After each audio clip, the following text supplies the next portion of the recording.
고난 중에 찾아오신 하나님, 그런 제목으로 하나님의 말씀을 전하겠습니다.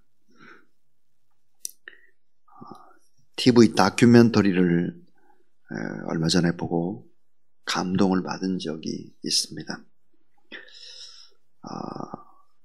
통영근의 낙도에 사는 엄마와 딸에 관한 이야기였습니다. 엄마가 75세인데 딸이 56세입니다. 정신지체 1급 장애우였습니다.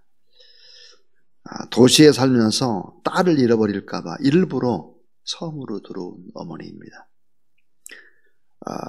그 섬 주민들은 모두 다 떠나고 수도도 없고 전기도 없고 통신망도 없는 그런 아무도 살지 않는, 예전에는 살았는데 지금은 살지 않는 그 섬에 고령임에도 노모는 아주 건강했습니다. 아니, 건강하지 않으면 안 되었던 것이죠. 왜냐하면 56세의 정신지체의 딸을 돌봐야 했기 때문에 그렇습니다. 어머니가 없으면 딸은 살지 못할 것이죠. 노모는 딸에게 새끼 식사를 차려주고 행여 물가나 불가로 나갈까봐 그 뒤를 따라다녔습니다.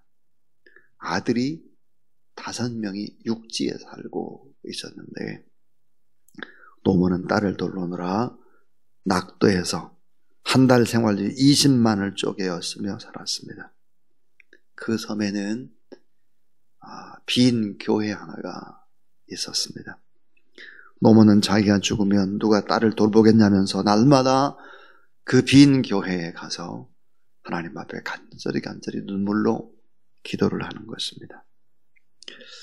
어머니는 자녀를 위해서 모든 것을 다 희생을 하고 있는 다큐멘터리였습니다. 자, 여러분, 하나님의 사랑이 이 노모의 사랑과 같지 않을까, 그런 생각이 듭니다. 하나님의 사랑, 죄인을 찾아오시는 하나님,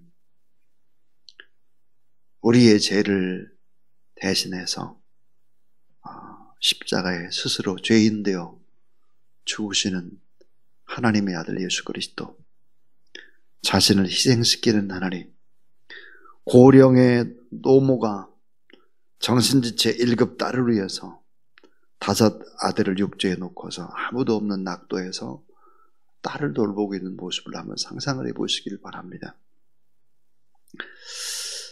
그 정신지체 56세의 1급 장애우가 엄마의 깊은 뜻을 알 수 있겠나 하는 것이죠. 어머니의 마음, 또 십자가를 지신 예수 그리스도의 사랑을 잘 알겠나 하는 것입니다. 자, 욥기에 돌아오면 욥이, 하나님께서는 욥의 마음속에 있는 거짓과 위선이라든지 교만, 이런 것들이 쌓여져 있기 때문에 욥은 의롭다고 펄펄 뛰지만 하나님께서 고난을 주는 것입니다. 연단, 고통을 통해서, 시련을 통해서 정금으로 하나님이 만들어 가시는 것이죠. 정말 수고하고 애쓰는 분은 하나님 자신이지요. 정말 우리 위해서 애쓰고 수고하는 분은 십자가를 지시는 예수 그리스도, 지금도 우리 위해서 중보기도 하고 계시니까요. 그런데 욥은 이렇게 말해요. 친구들에게 자기 자신이 의롭다는 거예요. 자기가 죄가 없다는 거예요. 왜 이 같은 고난, 불행을 하나님이 계속 주시는지 그 하나님 만나고 나서 내가 따져보겠다는 거예요, 욥이. 인간의 능력과 지혜와 지식을 초월하신 하나님 앞에서 계속해서 욥이 자기의 불행에 관한 질문을 하는 것입니다. 자기는 의롭다고 얘기하는 거예요. 죄 없다고 얘기하는 거예요. 욥기를 읽으면서 하나 깨닫는 진리가 있습니다. 그것은 뭘까? 우리가 고난을 받고 우리가 하고 싶은 소리를 욥이 하나님 앞에 대변하고 있다, 그런 생각이 듭니다.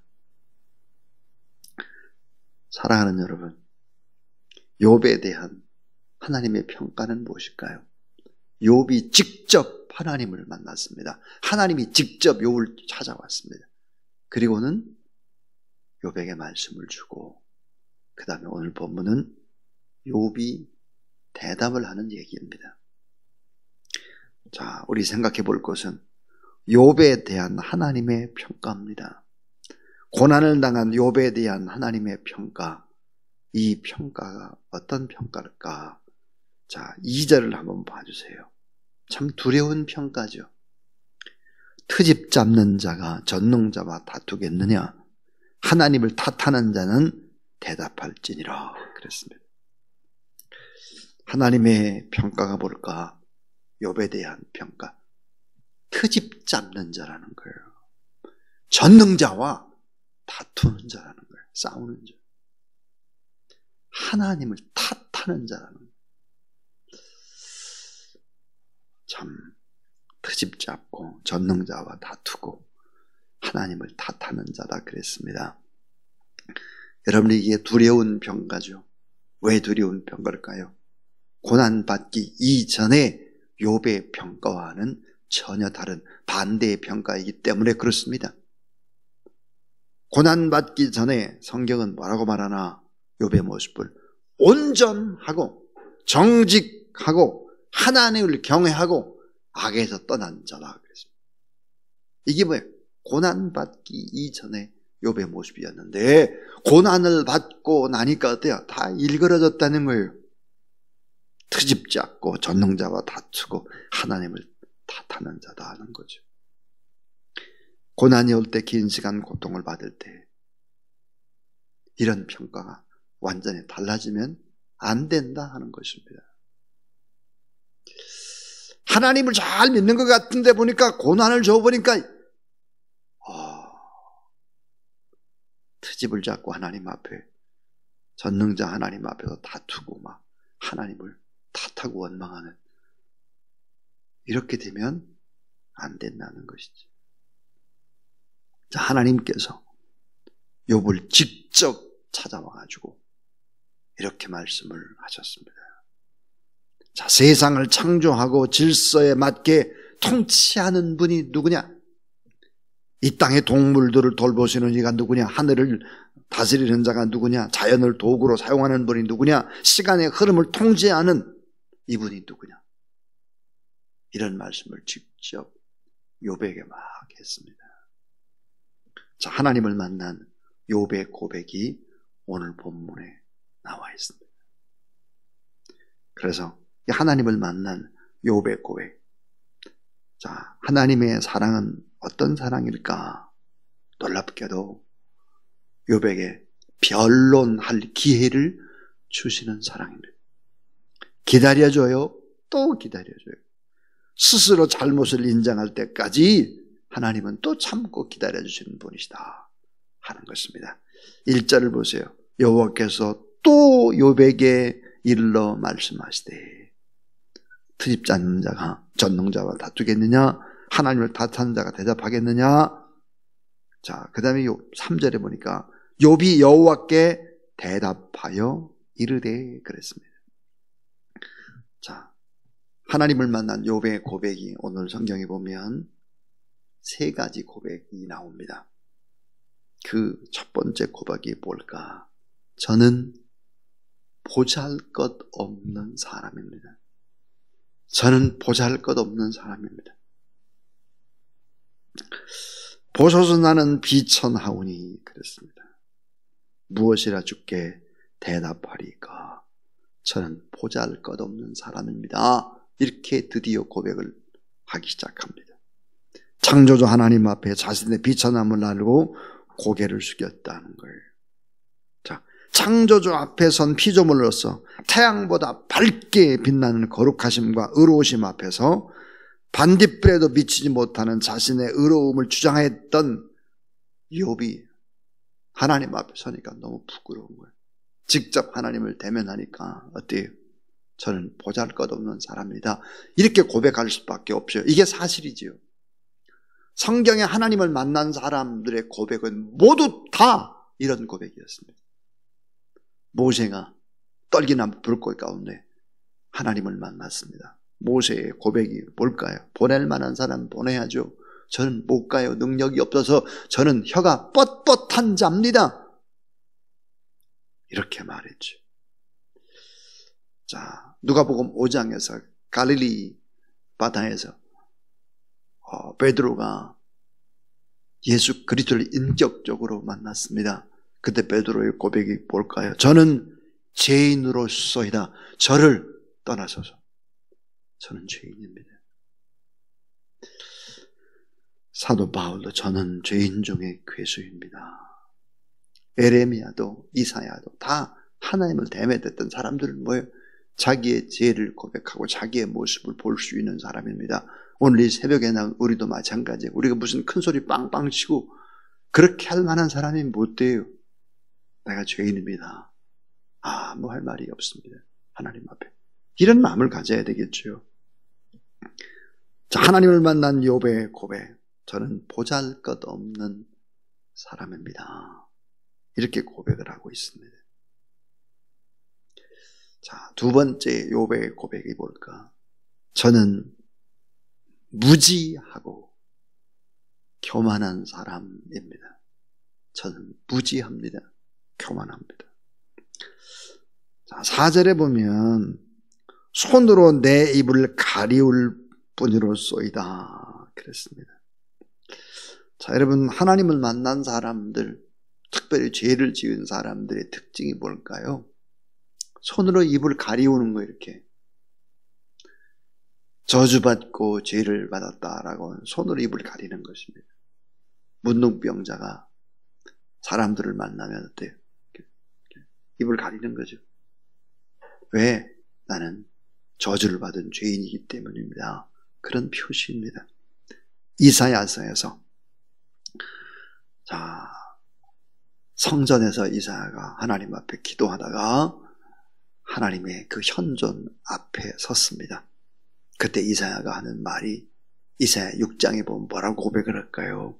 이런 고백을 합니다. 저는 입술이 부정한 사람입니다. 핀 숯으로 저의 입술을 찢어주세요. 그렇게 고백을 하죠. 저는 무지하고 교만한 사람입니다. 이렇게 고백하는 거예요. 입술을 가릴 뿐이로소이다 그랬죠. 자기를 문둥병자 취급을 한 것입니다. 그렇게 자신은 어때? 낮춘 것입니다. 죄인 중 괴수라고 낮춘 것입니다. 그러니까 낮추면 남는 것이 뭐가 남겠어요? 하나님의 은혜가 남는 거예요. 그 은혜. 은혜의 폭이 큰 거예요. 모든 것이 다 은혜라는 거예요. 자, 세 번째 하나님을 만난 욥의 고백이 뭘까요? 저는 침묵하고 주의 음성을 듣는 사람입니다. 저는 침묵하겠습니다. 할 말이 없습니다. 유구무원입니다. 주님 음성을 들려주세요. 저는 말이 못하겠어요. 5절 보시면 같이 한번 5절 읽죠. 시작. 내가 한 번 말하였사온즉 다시는 더 대답하지 아니하겠나이다.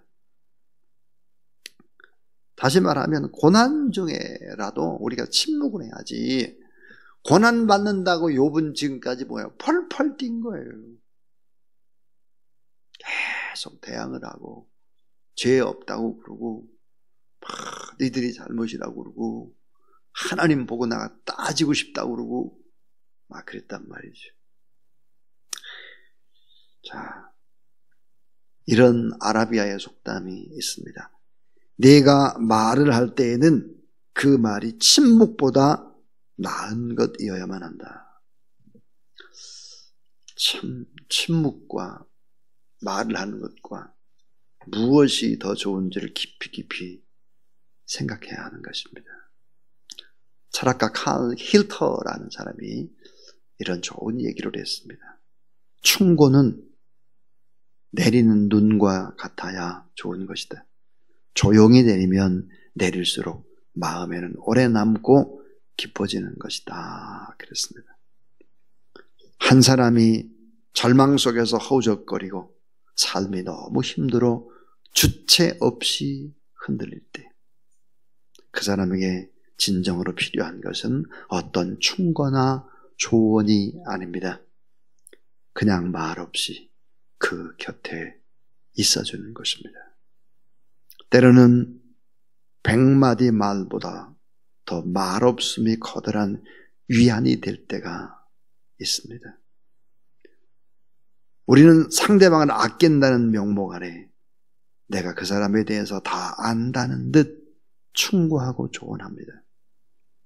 하지만 그것은 때로는 상대방을 더 아프게 하고 힘겹게 만드는 일이 되기 쉽습니다. 상대방은 힘겹고 어려운 순간 당신이 곁에 있어준다는 것만으로도 충분한 위안이 될 때가 많습니다. 소리 없는 침묵은 때로 더 많은 말을 들려주고 더 많은 사랑을 침묵으로 표현해 주는 것입니다. 아무 소리 하지 않고 그냥 손만 잡아준다든지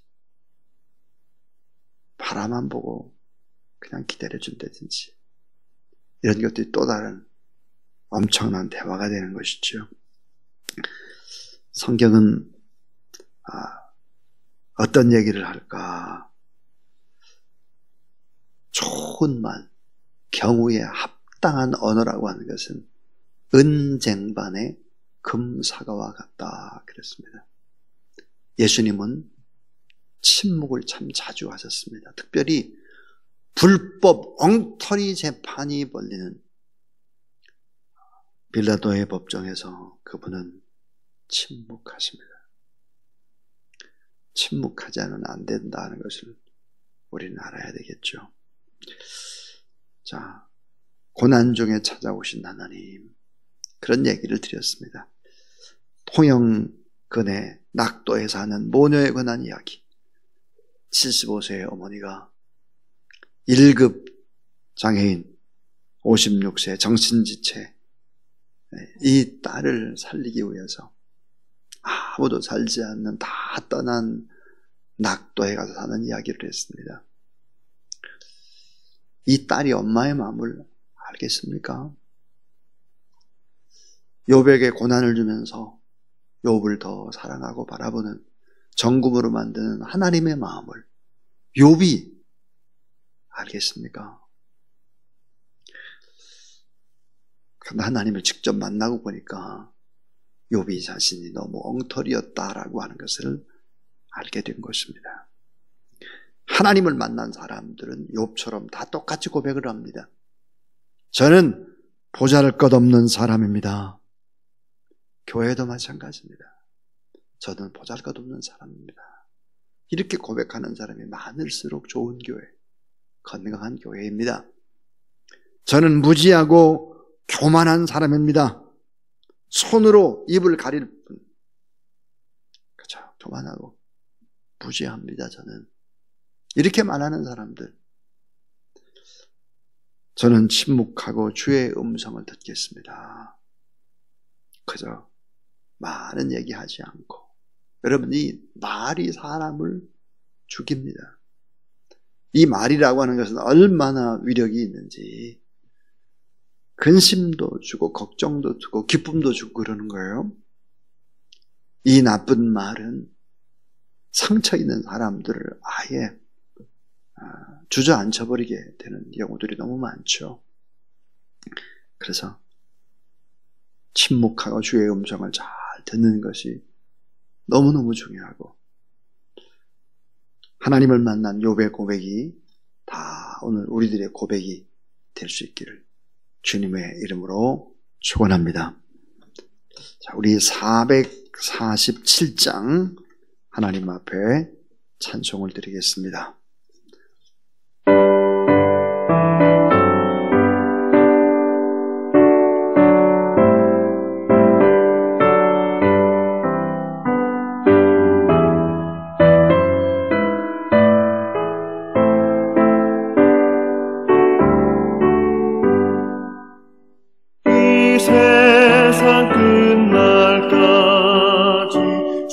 섬겨 살리니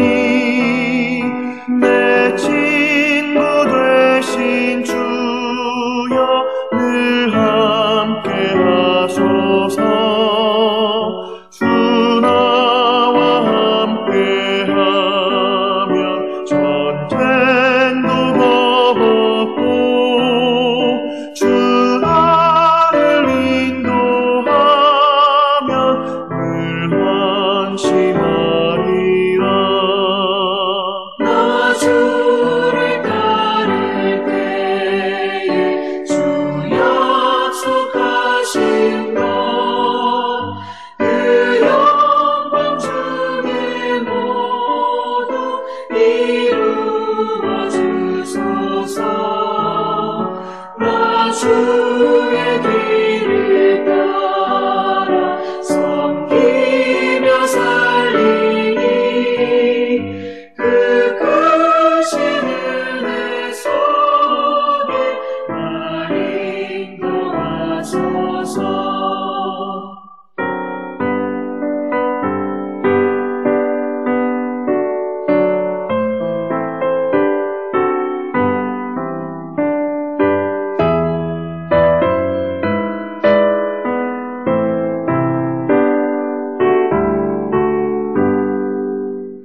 이 세상 온갖 시험 내 맘을 흔들고 적은 원수들이 압박해 있으나 주 나를 돌보시사 내 방패 되시고 내 옆에 계신 것을 늘 알게 하소서. 저 영광 빛난 곳에 주 허락했으니 그 허락하신 곳을 늘 사모합니다. 끝까지 쉬지 않고 주 따라가리니 주 넓은 사랑으로 늘 인도하소서.